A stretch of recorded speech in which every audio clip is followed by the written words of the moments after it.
Good day, everybody. This is Ethan, and welcome to my channel, Brain Flux, where we believe that you can defy what you define and that success can only come through synergy. So, now let's get into the video today. We're gonna be talking about atmospheric temperature, and some learning outcomes under this is gonna be defining temperature, how temperature is measured, and how to record temperature. So, let's get into it. So, now, well, atmospheric temperature is basically described as the degree of hotness or coldness in the atmosphere. So now, another thing that we're supposed to talk about is insolation. So what is insolation? So this is just basically the sunshine in a particular place. So the amount of sunshine actually varies the temperature in different locations. So meteorologists want to measure what is termed to as the shade temperature of air. Yeah. So now this shade temperature is just the temperature of air in a shade.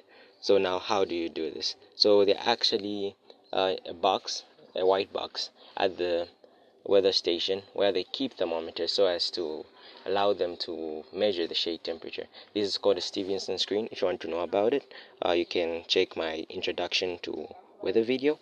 So now let's continue. So temperature is measured using a device called a thermometer. So now, but for a continuous temperature reading, you're supposed to use something called a thermograph, not thermography, a thermograph. So now this is basically an exposed metallic strip. Now it expands and contracts in accordance with the temperature change of the environment, and by a system of levers, it actually amplifies that and draws lines which actually show you the temperature at any interval of time given. So that's that. So now let's go to the next thing, how temperature is measured. So temperature is measured using a thermometer, and specifically in this case we're going to use what is called a 6's thermometer. So this 6's thermometer is just basically a minimum thermometer and a maximum thermometer joined together in a U shape. So now the maximum thermometer, this one, is the thermometer that measures the highest temperature of the day. And when getting the reading on the maximum thermometer, what happens is that since it's made out of mercury and alcohol, the red substance is alcohol, the gray substance is mercury. So mercury, when it's heated, it starts expanding. So that expansion causes this metal index to move upwards. So at the point where it reaches, that's going to be the maximum temperature reading, since the metal index does not flow backwards. And then for the minimum temperature, we actually get that by this reading here.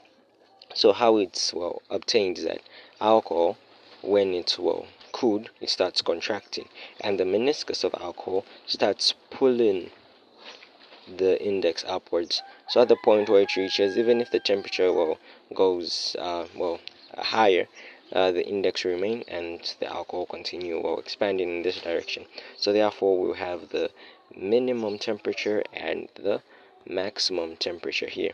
Now there's something that you're supposed to note. A magnet is supposed to be used in order to place these indexes back into position in order for the next temperature reading to be obtained. So that's how readings are obtained from a maximum thermometer and also the minimum thermometer. So now let's go into the next thing. So now we're going to go into temperature records. So now temperature records. So we have something called mean daily temperature.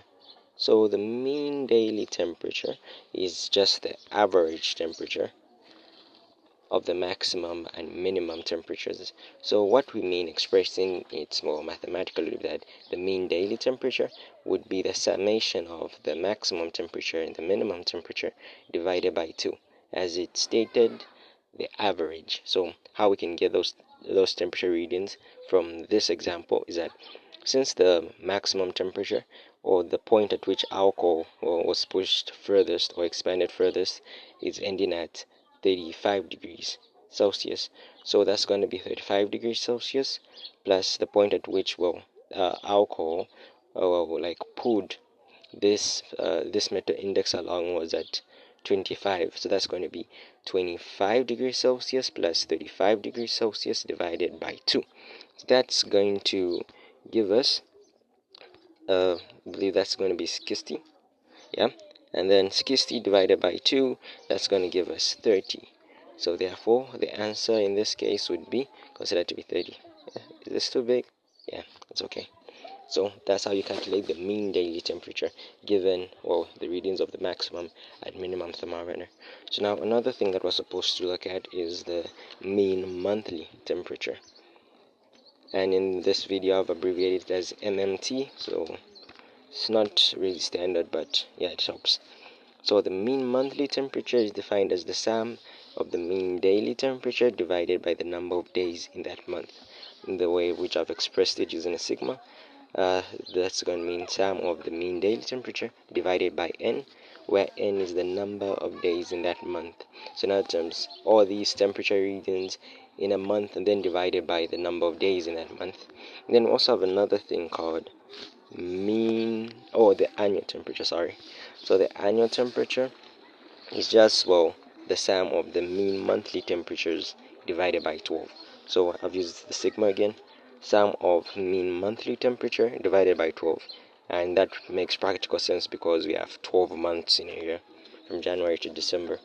So let's look at some more temperature records, and we're going to look at them right here. So we have what is called the Juno or daily temperature. So this Juno temperature is just the difference between the maximum and minimum temperatures of a given place. Like, let's use the example again. The maximum temperature was 35, the minimum temperature was 25. So the difference, or just basically 35 minus 25, is going to be equal to 10 degrees Celsius. So yeah, that's going to be the Juno range temperature from this thermometer reading. Yeah, so now let's just increase that. Yeah, too big? Nah, not really. So now we have another temperature records term that we're supposed to look at, which is the annual temperature. Yeah, I think I went a little bit overboard with that. The annual temperature.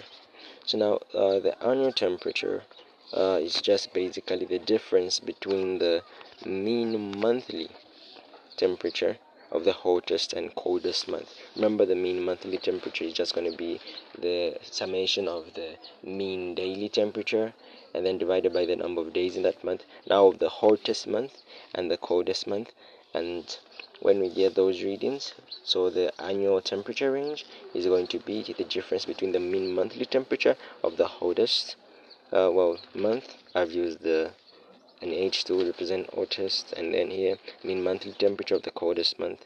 So that's how you're going to be able to find the annual temperature range. So that's all I had for now. So I'm just asking for just a couple of 3 things before we go. Hit that like button, subscribe, and the notification bell so that you can get more of these contents. Well, that's all I had for now. See you on the next video. Thanks.